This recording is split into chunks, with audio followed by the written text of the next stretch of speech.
Okay, welcome back to Algebra 1, Module 1, Lesson number 6, Introduction to Equations. The objective of this lesson is as follows. Given the value of an expression, be able to find the value of the variable.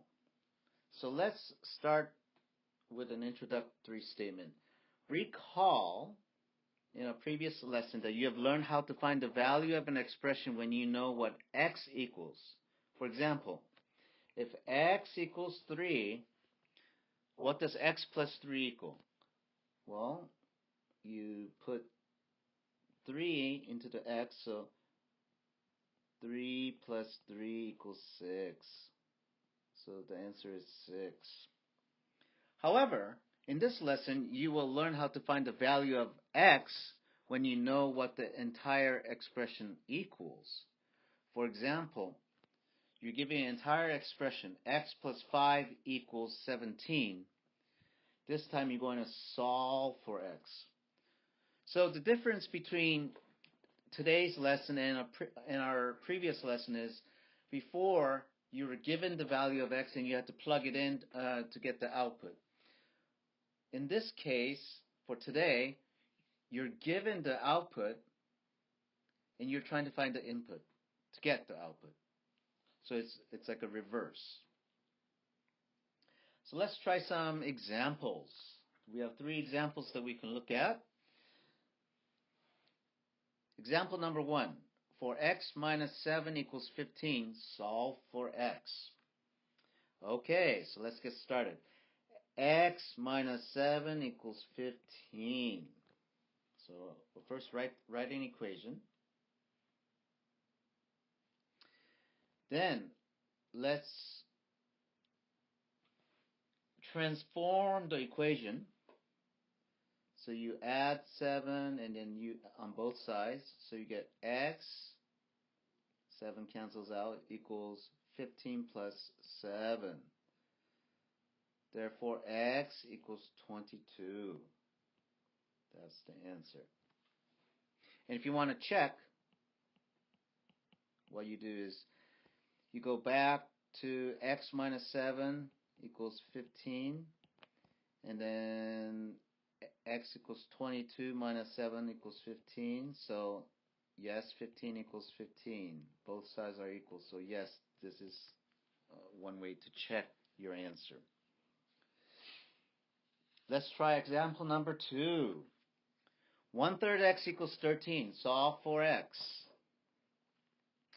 Well, another way to write this equation is x divided by 3 equals 13.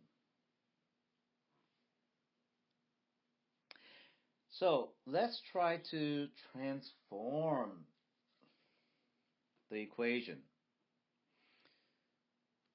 Well, this is equivalent to 1/3 x times 13. So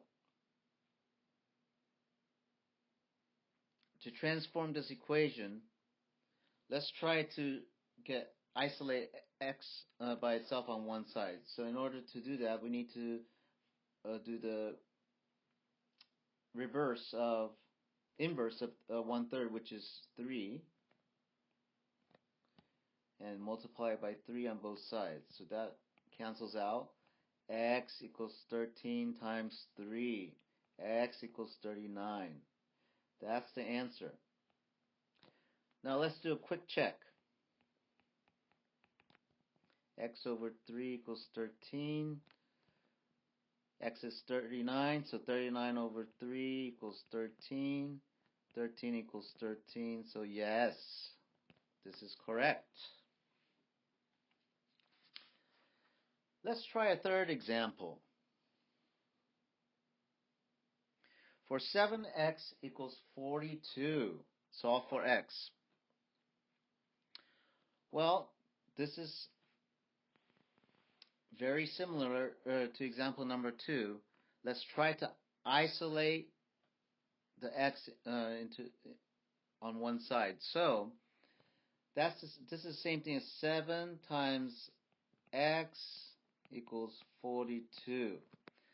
How do you isolate just the x by itself on one side? You have to multiply both sides by the inverse.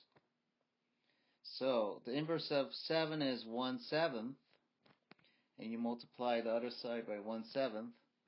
So that cancels out, so that equals x equals 42 divided by 7. Therefore, x equals 6. That's the answer. Now let's do a quick check. 7x equals 42. That's the same thing as 7 times 6, since x equals 6. That's 42. So 42 equals 42. Yes. That's the correct answer. This concludes today's lesson. If you have any questions or would like additional tutoring, please contact Subject Whiz Learning. Thank you very much.